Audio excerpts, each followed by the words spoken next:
Start. निखळ पांढरा रंग, बाकदार मान, नीटस शरीर आणि उंच डौलदार बांधा यांमुळे बगळा कोठेही चटकन लक्ष वेधून घेतो. कधी तो म्हशीच्या पाठीवर तोल सावरीत तिच्या अंगावरच्या माशा आणि किडे पकडताना आढळेल, तर कधी गुरांच्या पायाभोवती तुरू तुरू धावत त्यांच्या खुरांनी विचलित झालेले गवतातील कीटक चलाखपणे टिपताना आढळेल. आपली बाकदार मान झोकात डोलवीत प्रत्येक पाऊल तोलून मापून सावकाश उचलीत चालतानाही तुम्ही त्याला पाहिला असेल. संध्याकाळ झाली की तळ्याकाठचं एखादं झाड, वस्तीला आलेल्या बगळ्यांच्या थव्यांनी पांढरशुभ्र झालेलं तुम्ही पाहिलं असेल. आपल्या अवतीभोवती बगळ्यांच्या 3-4 जाती नेहमी आढळतात, पण सगळ्याच बगळ्यांचा रंग पांढरा, त्यामुळे आपला घोटाळा होतो.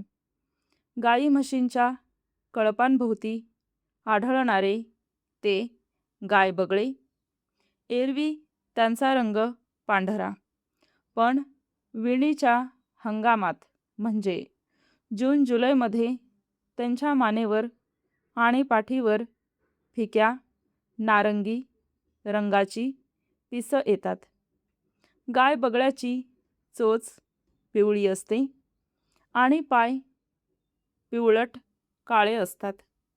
गायबगळा सिलोन ब्रह्मदेशपासून थेट दक्षिण जपानपर्यंतच्या प्रदेशात आढळतो. ज्याची चोच काळी असते तो छोटा बगळा. पाण्याच्या आसपास छोटा बगळा आढळतो, तर गायबगळा पुष्कळदा पाण्यापासून दूरही दिसतो.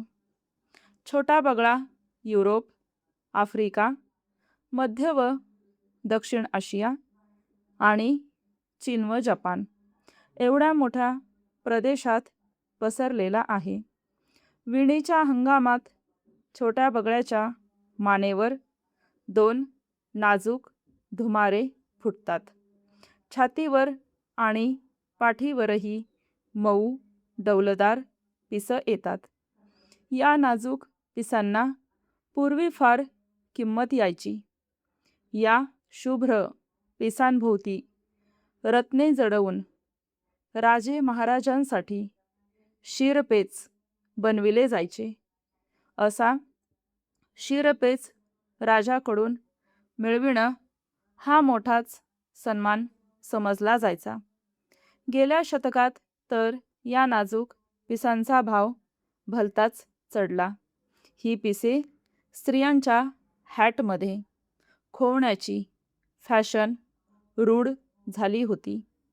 विणीच्या हंगामातच ही पिसे येत असल्याने ऐन हंगामात असंख्य बगळ्यांची शिकार होऊ लागली.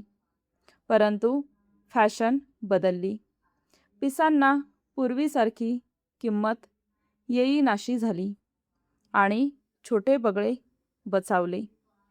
मोठा बगळा ही आणखी एक जात कधी कधी दृष्टीस पडते.